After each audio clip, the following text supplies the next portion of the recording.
नमस्कार।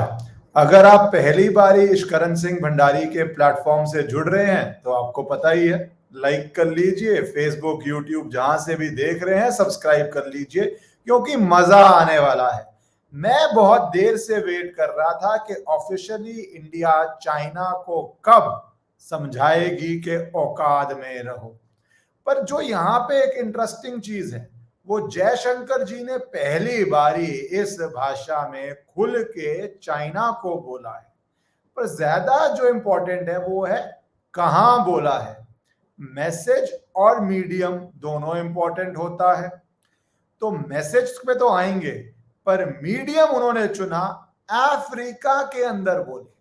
अब अफ्रीका क्यों इंपॉर्टेंट होता है?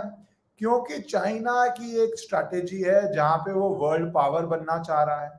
हम विश्व गुरु की बात करते हैं, लीड करने की बात करते हैं, पर ये कैप्चर करना चाहता है चाइना। तो मानसिकता अलग है चाइनीज और भारत की। तो अफ्रीका में चाइना ने बहुत इन्वेस्ट किया है। जब कोल्ड वॉर चल रही थी तब भी यूएस और यूएसएसआर अफ्रीका में बहुत करते थे। क्यों? क्योंकि वहां पे बहुत नेचुरल रिसोर्सेज हैं और बहुत पॉवर्टी है, तो वो अपने आप डेवलप कर नहीं पा रहे। तो यूएस यूएसएसआर की, और वोट्स बहुत हैं यूएन के अंदर, अंतरराष्ट्रीय बॉडीज में हर कंट्री का वोट होता है, और अफ्रीका इतना बड़ा कॉन्टिनेंट है, आप जानते ही हैं।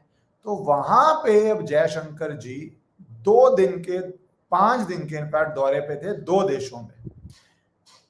उधर ये फोरम चूज करके उन्होंने कुछ बातें रखी और चाइना को खुली चेतावनी दी। वो युगांडा और मोजाम्बिक गए हुए थे। पहले तो भारत की सॉफ्ट पावर की बता दूं, पहली भारतीय यूनिवर्सिटी खुल रही है ओवरसीज कैंपस जिंजा युगांडा में। वहां पे एचआरडी मिनिस्टर, एजुकेशन मिनिस्टर नहीं गए, फॉरेन मिनिस्टर गए, क्योंकि 2 पर्पसेस थे अफ्रीका जाने के। तो ये जो यूनिवर्सिटी है ये नेशनल फॉरेंसिक साइंस यूनिवर्सिटी है। ये बायलैटरल रिलेशनशिप्स को बढ़ाएगी, चाइनीज इन्फ्लुएंस को कम करने के लिए अपनी एजुकेशन, अपनी यूनिवर्सिटीज, अफ्रीका में जो स्टूडेंट्स इंडिया आते हैं, कितने आते हैं, वो मिलाप बढ़ाना है। इस यूनिवर्सिटी के अंदर और इससे पहले भी इंडिया रेगुलरली ट्रेन कर रहा है स्टूडेंट्स को इंजीनियरिंग के अंदर, डेवलपमेंट के अंदर, सॉफ्ट पावर जिसको मैं बोलूंगा। साथ ही साथ अफ्रीका के साथ हमारी डिफेंस कॉर्पोरेशन बढ़ रही है। हर साल 50 युगांडा के ऑफिसर्स इंडिया आते हैं ट्रेन होने के लिए ट्रेनिंग कोर्सेज में, और पहली बारी इंडिया का high and defence Akash air defence missile system Africa खरीद रहा है। कौन सा देश खरीद रहा है इस पे डिफेंस मिनिस्ट्री ने क्लैरिफिकेशन नहीं दी है, पर खरीद रहा है। पहला ऐसा ऑर्डर है। दूसरी बात, इंडिया जो बहुत बड़ा डिफेंस का इंपोर्टर है, मैं उस पर बहुत बारी बता चुका हूं, पर अब क्योंकि अब आत्मनिर्भर हो रहे हैं डिफेंस के अंदर, तो एक्सपोर्ट भी शुरू हो रहा है।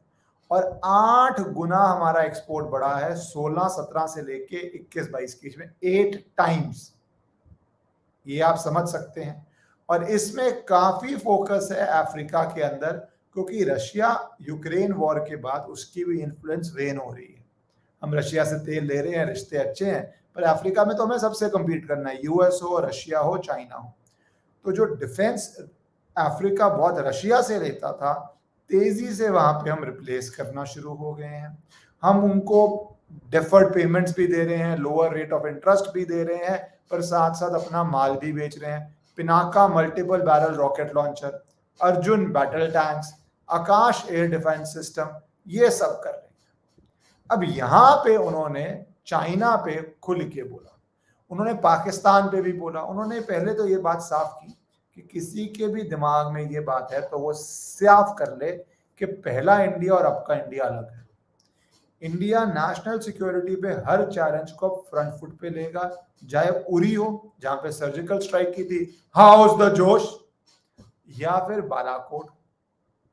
और चाइना के साथ उन्होंने कहा कि जो भी ये सोच रहे हैं कि इंडिया पे वो कुछ भी एक्शन कर लेंगे, तो उनको पता होना चाहिए कि Indian military is diploid at very great Heights and very tough conditions. Situation is very different. We have developed our infrastructure. More work is to be done, but we are developing it very fast. ये infrastructure की बात बता दूं, चार धाम project, बहुत दो project बोल देता हूँ एक्चुअली, चार धाम और मलाक्का स्ट्रेट्स। चार धाम प्रोजेक्ट जहां पे हम चाइना के साथ बॉर्डर पे अपने डिफेंस को सप्लाई करने के लिए हमें रोड्स को वाइड करना था, उसको रोकने के लिए ये फंडेड ही बोलता हूं मैं तो, इन्वायरमेंटलिस्ट आ जाते हैं। कई इनकी आइडियोलॉजी से ऐसे हैं और कई तो डायरेक्ट फंडिंग है। उस पे एनजीओ पे अमित शाह एक्शन ले चुके हैं। एक बड़ी चेस्ट बोर्ड होती है, मैं वीडियो बहुत लंबी नहीं करना चाहता, इसलिए आप फॉरेन फंडेड एनजीओ पे अमित शाह के एक्शन देख सकते हैं, मेरी वीडियो बनी पड़ी है। क्योंकि ये जो फंडिंग आती है, यही फंडिंग फिर यूज होती है अलग अलग जगह, मीडिया में न्यूज प्लांट करने के लिए, केसेस डालने के लिए, बहुत बड़ा नेक्सस है। तो वो जो एप्लीकेशन कोर्ट में थी कि ये रोड चौड़ी ना की जाए, इन्वायरमेंटल कंसर्न है। डिफेंस मिनिस्ट्री ने कहा कि हमें ट्रक्स लेके जाने हैं, इक्विपमेंट लेके जाना है, मिसाइल्स इतनी चौड़ी हैं, इतनी इतनी बड़ी हैं, अगर पहाड़ है और उधर खाई है तो भाई कैसे लेके जाएंगे हम ऊपर, हमें रोड चौड़ी करनी है। कोर्ट ने सुनवाई करी और डिफेंस मिनिस्ट्री पे मोहर लगाई। जस्टिस चंद्रचूड़ का बेंच था, उन्होंने कहा कि हाँ हमें बैलेंस स्ट्राइक करना है, पर हम बेसिकली सेकेंड गेस नहीं करेंगे डिफेंस की रिक्वायरमेंट्स को। उन्होंने डिफेंस मिनिस्ट्री की पूरी प्ली अलाउ करी, डबल लेनिंग करी चार धाम डिफेंस कॉरिडोर में, इसको बोल लूं एक तरह से, वैसे चार धाम प्रोजेक्ट कहते हैं। 899 किलोमीटर जो उत्तराखंड में था, और डिफेंस और लॉ के ऊपर कोर्ट ने कहा कि जो नेसेसरी है वो हम करेंगे। डिफेंस मिनिस्ट्री ने पहले कुछ बोला तो वो किया, अब कुछ बोला तो ये हो। तो एक तो इंफ्रास्ट्रक्चर वो बनाया जो बनाने के लिए चाइना हमारी डेमोक्रेसी को ही यूज करने की कोशिश करता है, और कोर्ट ने बहुत अच्छा एक ऑर्डर देके ये बात साफ कर दी। दूसरा, फॉरेन मिनिस्टर जो अफ्रीका में है, क्योंकि डिप्लोमेटिकली भी हमें चाइना पे करना है। अफ्रीका में तो हो ही रहा है, पर आपको पता है पहली बारी यूएस ने ऐसा रेजोल्यूशन निकाला जब चाइना ने अरुणाचल प्रदेश में 10-11 जगहों को अपना नामांकन करने की कोशिश करी, रीनेम करने की कोशिश करी। उस रेजोल्यूशन में यूएस ने साफ कर दिया कि अरुणाचल प्रदेश इंटेग्रल पार्ट है इंडिया का, डिस्प्यूटेड टेरिटरी नहीं है। इंटरनेशनल लैंग्वेज में डिस्प्यूटेड टेरिटरी मतलब दोनों का क्लेम्स है। उन्होंने कहा दोनों का क्लेम्स नहीं है, किसी के भी पोजेशन में हो सकता है, पर क्लेम डिस्प्यूटेड है। उन्होंने कहा इसका ऐसा कोई केस नहीं है। जैसे पाकिस्तान ऑक्युपाइड कश्मीर पाकिस्तान के पोजेशन में है, पर वो डिस्प्यूटेड टेरिटरी है क्योंकि इंडिया का क्लेम है और वर्ल्ड रिकॉग्नाइज करता है इंडिया का क्लेम है। तो वो डिस्प्यूटेड टेरिटरी नहीं है, ये इंटेग्रल पार्ट ऑफ इंडिया है। और चाइनीज जो अग्रेशन है टू ऑल्टर द स्टेटस को, वो इनटॉलरेबल है और वो कंडेम करता है यूएस। तो इंटरनेशनली भी, डिप्लोमेटिकली भी जयशंकर जी जो बैकरूम में कर रहे हैं वो बहुत इंटरेस्टिंग है। फिर जो ये रेजोल्यूशन थी, ये डेमोक्रेट्स और रिपब्लिकन दोनों ने मिल के इंट्रोड्यूस की थी, जिसमें पहली बारी चाइना को नाम से मिलिट्री अग्रेसर कहा गया था, नाम से। और इंडिया की तारीफ की गई थी कि इंडिया जो टेलीकम्युनिकेशन इंफ्रास्ट्रक्चर, बॉर्डर इंफ्रास्ट्रक्चर पे काम कर रहा है वो बहुत जरूरी है, और वो बिल्कुल यूएस उसको अंडरस्टैंड करके सपोर्ट करता है। ये रेजोल्यूशन इंट्रोड्यूस की गई थी। यहाँ पे अफ्रीका में जब वो स्टेटमेंट्स की बात कर रहे थे और अलग अलग देशों में जा रहे हैं, जैसे युगांडा में यूनिवर्सिटी खोली, फिर वो अब एक ट्रेन्स के अंदर हेल्प कर रहे हैं, वंदे भारत जो इंडिया में ट्रेन्स हो रही हैं, और वो ट्रेन्स को भी वहां पे मेट्रो स्टेशन डेवलप करने में India has one of the best metro stations in the metro systems in the world now. बहुत शहरों में है, बहुत ब्रिलियंट है। दिल्ली मेट्रो अगर आप देखें, it is honestly better than London और New York, much safer, much cleaner, much better. तो वो अफ्रीका में वहां पे भी रिश्ते बढ़ा रहे हैं। और चाइना को लेके उनके व्यूज अब एक साफ हो गए हैं कि चाइना अपना जो पैक्ट्स है वो ब्रीच नहीं कर सकता, हम करने देंगे नहीं। उन्होंने कहा 1998 में जब राजीव गांधी वहां गए थे, 2020 तक पीस थी, अंडरस्टैंडिंग हमारी ठीक चल रही थी, पर हमने अब चाइनीज को, we have made it very clear to the Chinese that we can not have a breach and tranquillity, you can not violate agreements and then want the rest of relationship to continue as nothing has happened. हम उनको साफ साफ करिए। Amit Shah border पे गए थे, रात बिता के आए थे बॉर्डर पे, अभी हफ्ता 10 दिन पहले। तो foreign minister to home minister to defence minister तीनों तरफ चल रहा है और ये जो चेतावनी चाइना को दी जा रही है, उसके पीछे मेहनत पहले हो चुकी है। 4 धाम की मेहनत हो चुकी है। एक जो मलाक्का स्ट्रेट्स में ग्रेट निकोबार आइलैंड प्रोजेक्ट है, जिसने चाइना के, बार पाकिस्तान बोलते रहता हूँ, टट्टू है चाइना का, बट चाइना के होश उड़ाए हुए हैं उस प्रोजेक्ट में। क्यों? क्योंकि जो मलाक्का स्ट्रेट है उसके अंदर चाइना का 60% तेल वहां से आता है। 60% तेल उस चैनल से आता है। और इंडिया जब अंडोमान निकोबार में अपना पोर्ट बना रही है, एक 72,000 करोड़ का प्रोजेक्ट है, जिसमें कुछ सिविलियन इंपैक्ट है, पावर जनरेशन, पोर्ट, पर वो साथ में ड्यूल यूज भी है, पोर्ट और एयरपोर्ट भी है। और अगर इंडिया वो चोक कर देती है, 1970 से ये प्रोजेक्ट चल रहा था, प्रोजेक्ट नहीं चल रहा था, प्रोजेक्ट का प्रपोजल चल रहा था। इस प्रपोजल को चलते हुए इस को इम्प्लीमेंट जमीन पे नहीं किया जा रहा था, जो मोदी सरकार कर रही है। क्योंकि चाइना की 80% शिपिंग यहां से है, 60% तेल यहां से है।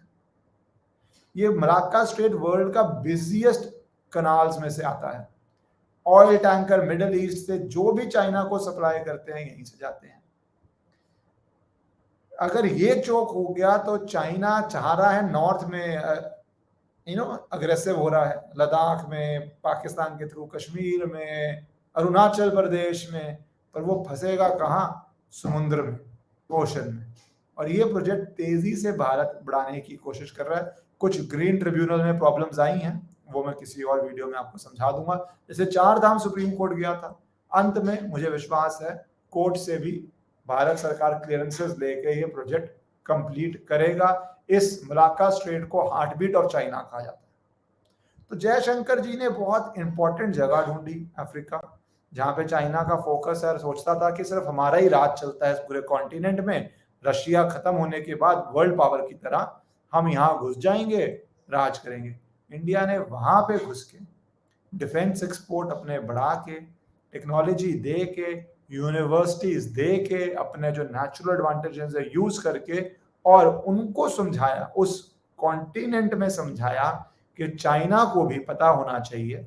और चाइना क्लोजली उनकी सारी स्टेटमेंट्स फॉलो करता है, फॉरेन मिनिस्टर की, उनके काम है कि वार्निंग है आपको, आप पैक्ट्स के अंदर रहिए, जो एग्रीमेंट्स है उसके अंदर रहिए, जो स्टेटस को है उसके अंदर रहिए।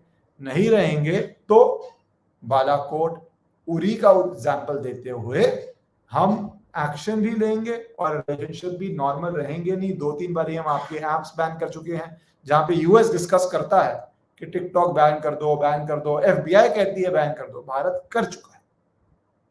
कई जगहों पे हम ज्यादा फास्ट हैं, कहीं पे हमारी इंफ्रास्ट्रक्चर प्रॉब्लम्स थी, पर मुझे बड़ी खुशी हुई कि पहली बारी ऑलमोस्ट खुल के इस तरह जयशंकर द फॉरेन मिनिस्टर बोल रहे हैं, क्योंकि हमारा इंफ्रास्ट्रक्चर डेवलपमेंट मतलब एक स्केल पे पहुंच चुका है।